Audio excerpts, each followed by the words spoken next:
Hi everyone, welcome back. Another drawing demo for you. Today I'm going to be doing this one. As you can see, I've got grid lines already on there, so I'm going to be working to the grid method again today. And the paper that I'm going to use is daily rounding cartridge paper, and the pencils I used were quite a selection actually. I used 3 different HB pencils, mechanical pencil, regular pencil, woodless pencil. I use that to scrape graphite, to get graphite powder.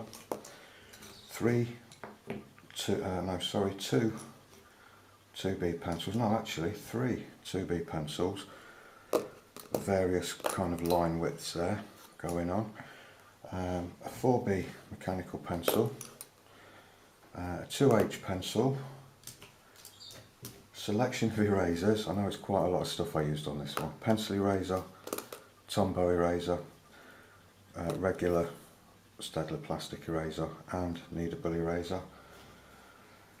A couple of paper blenders, cotton swab, set square, dust brush. That's the lot. That's what I use for this drawing.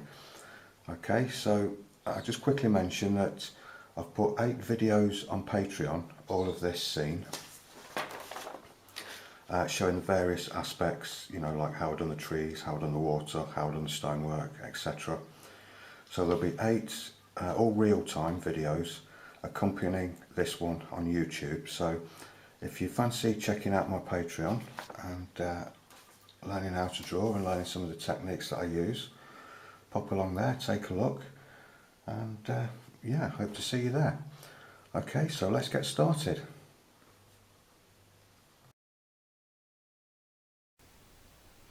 Right, okay, so I'm starting out with the HB pencil just to get the line drawing established.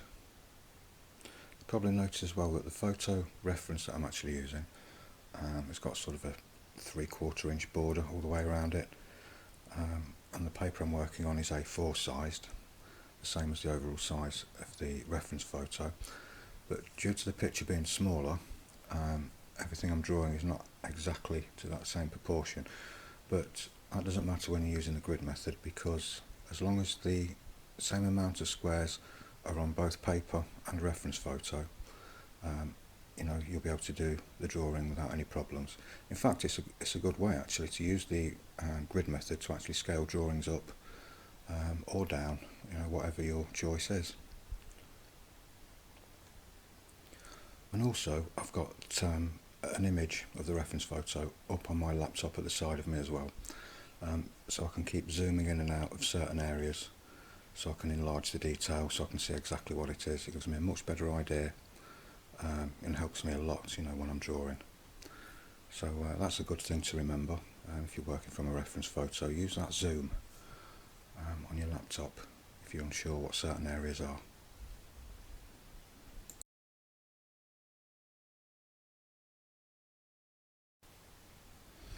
It took me quite a while actually to do this line drawing, and I nearly had to throw it away. Yeah, I know. What happened was, well, you'll see in a minute, once I'd finished the line drawing, I had a real big disaster. Something I've never encountered before actually, so I hope this sort of helps you out as well and warns you away from doing what I'm just about to do. Yeah, so what happened was, as soon as I'd finished the line drawing, it's a Ticonderoga pencil as well, by the way, I better just say that because that was part of the problem. As soon as I actually finished the line drawing, it was time to start removing some of the grid lines. Usually, I can't remember what I've done in the past. I don't think I've ever used the eraser on the Ticonderoga to erase them out. I think I've always used the Koh-i-Noor eraser or the Staedtler eraser or something like that. But this time I used the pink eraser on the end of the Ticonderoga pencil to get rid of the grid lines in the sky area. So it's all nice and clean, ready to put some graphite powder down. Now it's all going okay, it's all going well, the lines are coming off nice and clean, and there's no sort of pink marks left from the eraser or anything like that. So, you know, at this point I wasn't aware of anything. You know, it's all going well, no problem whatsoever.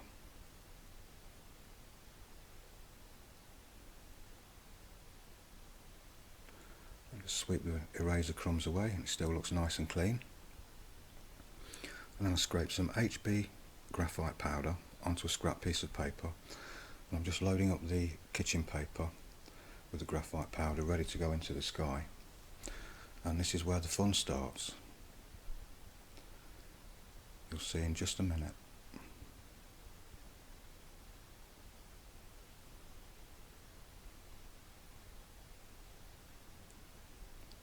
Okay, so I'm starting to rub the graphite powder over. I don't know if you can see or not, there's a bit of a glare from the lamp there, but where the grid lines were erased, there's now really dark, thick lines there. So what's happened is, I think the eraser has left some kind of residue on the paper, and the graphite powder loves it. It's just sticking to it and building up in that area. And it didn't matter how much I tried to blend it out, it just wouldn't go. And I knew that even if I dabbed it out with the kneadable eraser, it probably wouldn't look fantastic. So at this point I thought, okay, I'm going to have to start this again. I'm going to give it one shot with the Staedtler eraser, try and rub everything out, and hopefully that might get rid of that residue, whatever it is, that the Ticonderoga pencil left on there.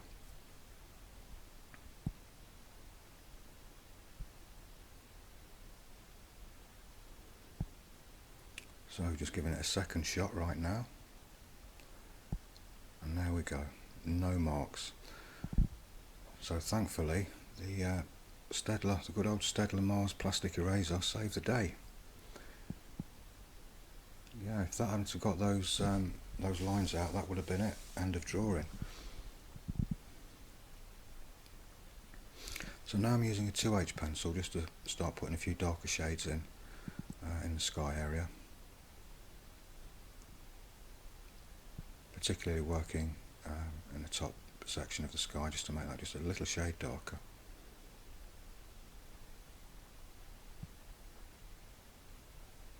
Just using light pressure, little sort of circular oval motions with the pencil, trying to get a nice even lay down of graphite.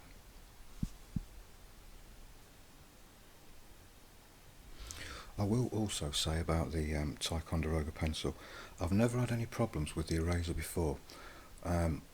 It's quite a regular pencil for me to use when I'm sketching, and I always use the pink eraser to erase, you know, any mistakes or anything like that, and then I can draw over the top with graphite. It just seems to be an issue with the graphite powder and the eraser on the Ticonderoga, so I think you're going to be okay using the Ticonderoga just for erasing general lines, and then as long as you're going over them with a graphite pencil and not necessarily the powder, I don't think you'll encounter any problems, but you certainly will if you're using graphite powder with it. So, you know, just be mindful of that next time you use one. Just going back to the drawing now, I just used a kneadable eraser just to pull out a few light, fluffy sort of cloud shapes there, and then gently blended them in with the Q-tip. And now the infamous Ticonderoga pencil again. I'm surprised I didn't snap it in half and throw it in the bin actually. No, but I managed to keep my cool. So I'm using it again, I'm giving it a second chance. I'm using it again there just to shade in the chimneys. And now, working on the rooftops, I'm kind of drawing the lines of the tiles in first, the shapes of the tiles. And I'm lightly shading over with a combination of the 4H pencil and the 2H pencil.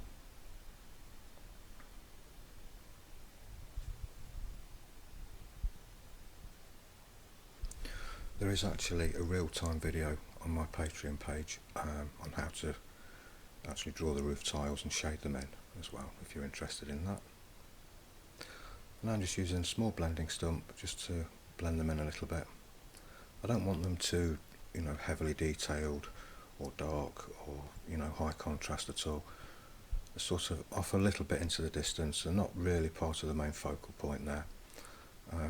But I did sort of go a little bit dark here and there, as you can see, just where there's like little bits of soot and things like that on the chimneys, just to give it a little bit of character.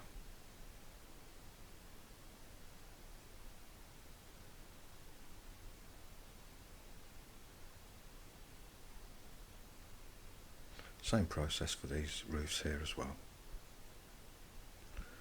But I just added a little bit more texture and detail to these, obviously because they're further forward into the picture.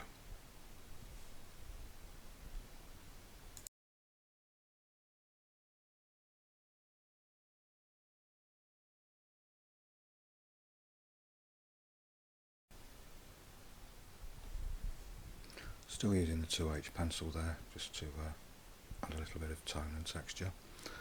Now I'm working on the windows and I'm shading them in quite dark with the 2B pencil. Again, there's another video on Patreon on how to do these and get the fine detail in there as well. I'm using a Tombow eraser and I'm erasing out some of the 2B pencil. We're trying to suggest the LED windows, that kind of like mesh effect. I don't really know what you call it, on these kind of LED glazed windows. And then I'm going in with a 2B pencil, working in between the lines I've just erased, just to add some shape and just to darken it off a little bit.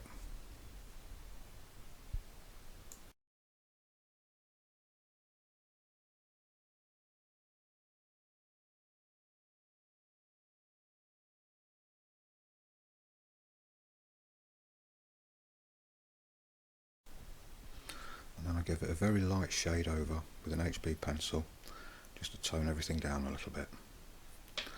Now onto the stonework.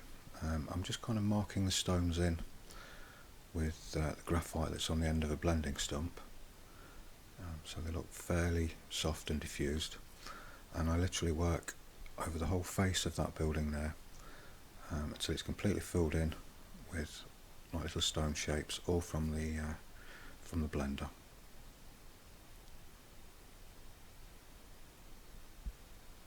And again, there's another video on Patreon showing you how to do the stonework in more detail.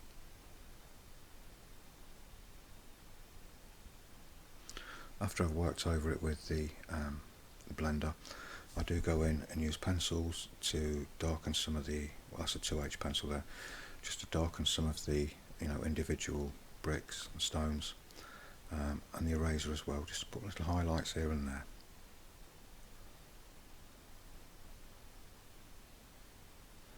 Now for the ivy that's growing on that wall, it's a 2H pencil again, little circular motions, just to block in that area there.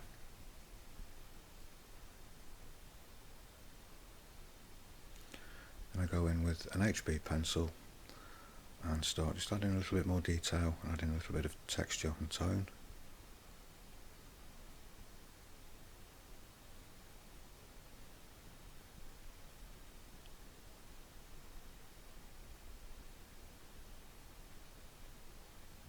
A few little highlights with the eraser.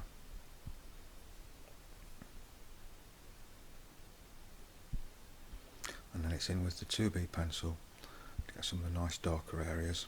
Let's give it a bit of shape, a bit of contrast.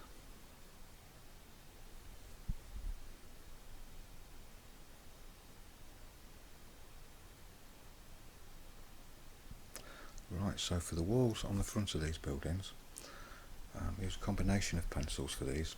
I kind of drew the boards in with either an HB or a 2B pencil, then shaded them sort of individually with an HB pencil, then used a 2B pencil to get the darker areas, using a 2B pencil for the window frames, and then shading them in, darker at the top, fading to lighter at the bottom with an HB pencil, and then I added the LED sort of window effect there as well, and then lightly shaded over everything again with an HB pencil. You can see now I'm kind of drawing in the individual lines on the boards there on the front of that building. And I shade it with an HB pencil, then the 2B pencil in the darker areas, maybe a few little spots here and there with the kneadable eraser as well, just to get some little individual light areas on some of the boards, and then just blended it a little bit.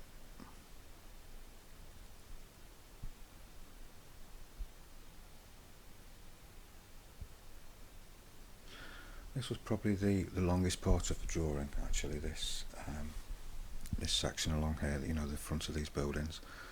I did use a set square quite a bit, to keep the windows straight, and yeah, it took quite a while.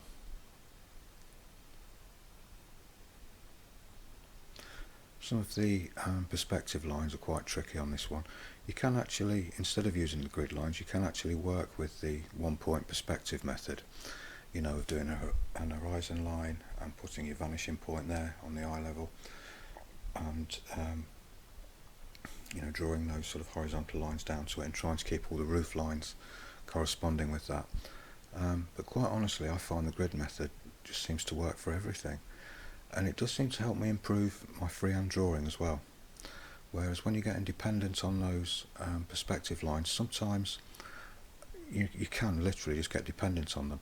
But I find, like I say, the grid method, you're having to work them out yourself, but because the grid method, the grid lines are there, you know, forming perfect right angles and perfect vertical and horizontal lines, you can see the angles sort of clashing with those lines and work them out fairly easily.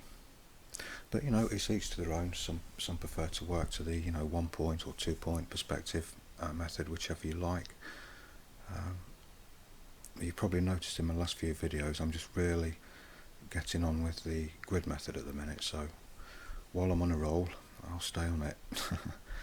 So I'm just using the kneadable eraser there. You can see I've scrunched it up to a nice fine point on the tip, so I can get some softer looking highlights on those distant bushes that are just sticking out there. So now it's time for the background buildings. The roofs were done with a combination of the 2H and the 4H pencil. I'm using the 4H pencil now just to start off a first layer, sort of a hit and miss kind of pencil stroke. So I'm leaving little bits of gaps of white showing through, but keeping the pencil strokes horizontal. And I used a 2B pencil for the very dark line on the bottom there, and now I'm going in with the HB pencil, just adding a few of the darker mid-tones and picking out the odd sort of little brick here and there. Now the trees, they took quite a while. There's a real-time video, I think it's over an hour long, that's over on my Patreon. I have talked about tree techniques before in other videos, so I won't dwell too much on it with this one.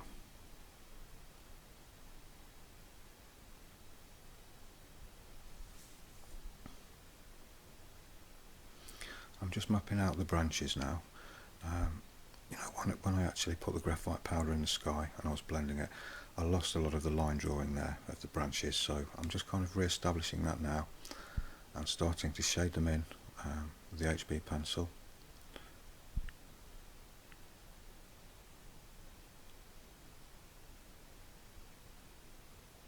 I was in two minds actually whether to actually leave the tree bare and not put any leaves on it at all. I kind of liked the contrast and the shapes of the branches there, but I did actually decide to put some foliage on it in the end. Now the roof in the background there, at the back of the tree there, again it was done like all the rest of them, a combination of the 2B and the 4H and the 2H pencil. A little bit of extra pressure put on the 2H pencil to get some of the darker areas, and a little bit of character and interest on the roof.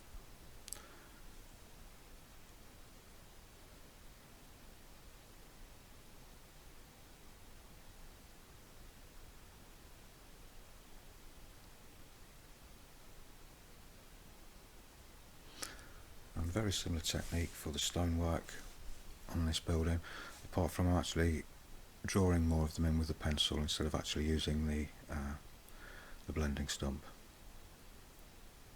It was the same process on the walls as well, that wall on the left hand side with the archway on it. I tended to actually draw the outline of the stones in and then start to shade them individually, and then later add the darker areas for the moss that's sort of growing on the wall there. Now I'm drawing in all the little clusters of leaves with a 2H pencil, and for the lighter areas over the tree trunks and the branches I'm using the Tombow eraser just to erase out little clusters of leaves and little leaf shapes as best as I can, and so they don't look too harsh and they match with the other 2B pencil leaves that I've just put in. Just give them a light shade over just to tone them down just a little bit. And the tree trunk, I just block that in with some 2H pencil, and then used an HB pencil to start the detail process and start adding sort of texture to the bark,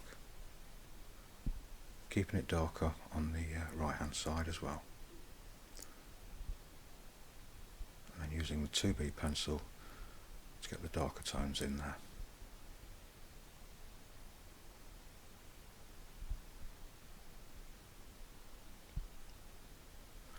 And then to sort of pull everything together, a light shade over with the HB pencil, and then 4B pencil just right on the right hand side of the tree trunk there, just to sort of get the nice dark areas in, and around the base of the trunk as well.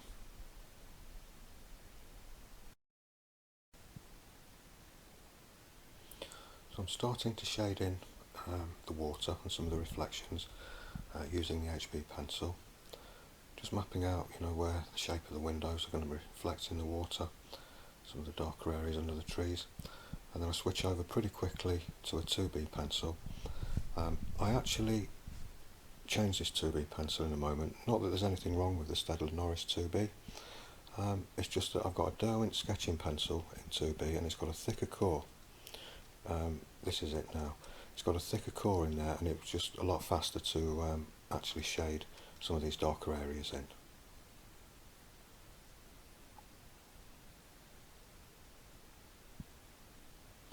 And I'm using the kneadable eraser to pull some highlights and reflections sort of vertically. Keep them nice and vertical, and it'll add depth to the water.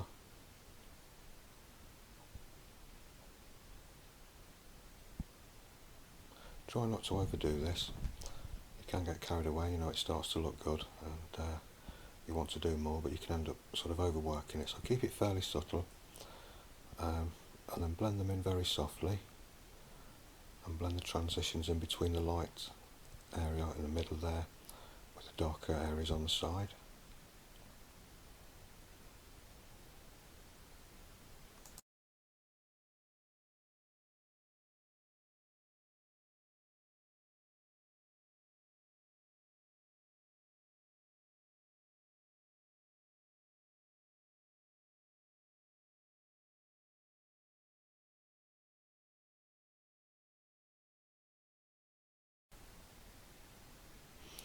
And now I'm using the pencil eraser to erase out some of the shapes in the water. Again, I don't want to keep repeating myself, but there is another video showing you how to do this in greater detail, in more depth, over on my Patreon.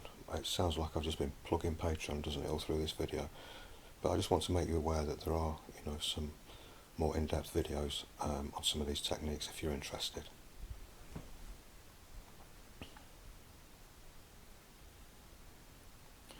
So a combination of the eraser and blending and just going in and out with the 2H pencil just to re-establish some of the shapes took care of the water. And there's the finished drawing. So hope you like that. Thank you very much for watching. Take care everybody, and I'll see you next time. Bye for now.